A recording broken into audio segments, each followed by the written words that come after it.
പലശന കൂടല്ലൂർ മുല്ലയ്ക്കൽ ഭഗവതി ക്ഷേത്രത്തിലെ 3 ദിവസത്തെ കൂട്ടക്കളം കതിരുത്സവത്തിന് തുടക്കമായി.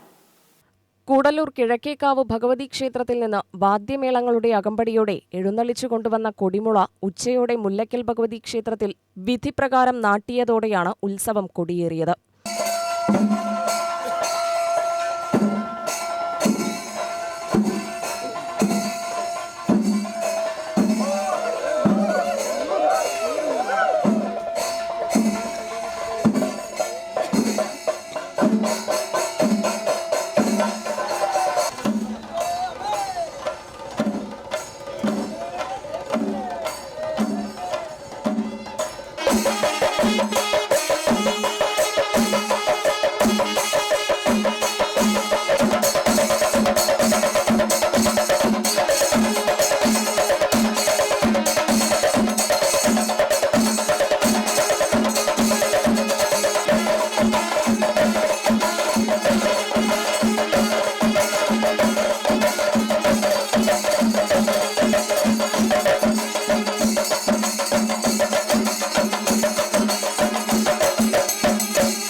ഉച്ചകഴിഞ്ഞ് ആൾക്കതിരെഴുന്നള്ളത്തും രാത്രി കിഴക്കേക്കാവിൽ തായമ്പകയുമാണ് മറ്റു ചടങ്ങുകൾ.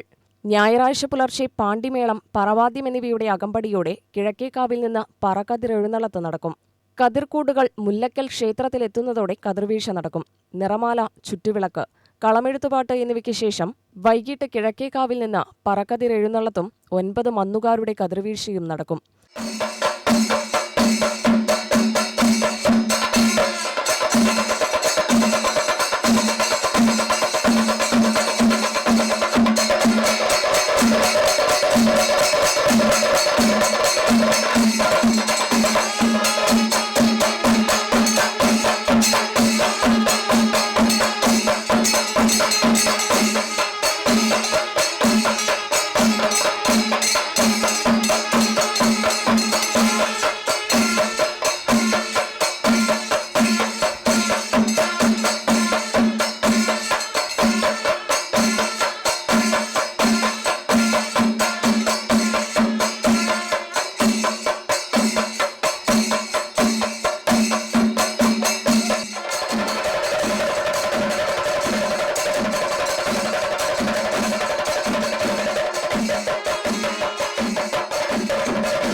തിങ്കളാഴ്ച ഉച്ചയ്ക്ക് 12:30 കൊന്നുതോറ്റൽ ചടങ്ങും രാത്രി 12 വെട്ടിയാട്ടൽ ചടങ്ങും നടക്കുന്നതോടെ 3 ദിവസത്തെ ഉത്സവം സമാപിക്കുമെന്ന് ദേശകാരണവർ എസ് സ്വാമിനാഥൻ പറഞ്ഞു.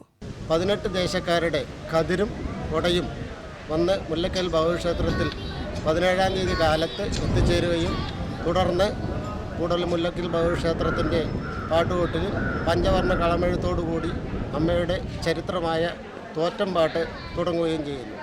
അത് കഴിഞ്ഞ് പിറ്റേ ദിവസം, അതായത് 18-ാം തീയതി കാലത്ത് ഒരു 10 മണിയോടുകൂടി കൊന്നുതോറ്റൽ എന്ന ചടങ്ങ് നടക്കുകയും അത് കഴിഞ്ഞ് വൈകുന്നേരം തുടർന്ന് തോറ്റംപാട്ട് തുടരുകയും ചെയ്യുന്നു. അത് കഴിഞ്ഞ് രാത്രി 12:30-1 മണിയോടുകൂടി വെട്ടിയാട്ടൽ എന്ന ചടങ്ങോടുകൂടി ഉത്സവത്തിന് പര്യസമാപ്തി കുറിക്കുകയും ചെയ്യുന്നു. മുല്ലയ്ക്കൽ ഭഗവതി ഈ കൂടല്ലൂർ നിവാസികളുടെയും ഇതിൻ്റെ അടുത്ത പ്രദേശങ്ങളായ നെന്മാറ, മേലാർകോട്, എലവഞ്ചേരി എന്നീ പഞ്ചായത്തുകളുടെ ആശ്രിതവത്സരയായ കൂടങ്ങല്ലൂർ പകുതി കൂടല്ലൂർ എന്ന പെരുമയോടുകൂടി കൂടല്ലൂർ അധിവസിച്ചു വരുന്നു. ഇതാണ് കൂടല്ലൂർ മുല്ലയ്ക്കൽ ഭഗവതി ക്ഷേത്രത്തിൻ്റെ ചരിത്രം. കൂടല്ലൂർ എഴുത്തച്ഛൻ സമുദായ ചാരിറ്റബിൾ ട്രസ്റ്റാണ് കൂടല്ലൂർ കൂട്ടക്കളം കതിരുത്സവത്തിന് നേതൃത്വം നൽകുന്നത്. UTV news, Palakkad.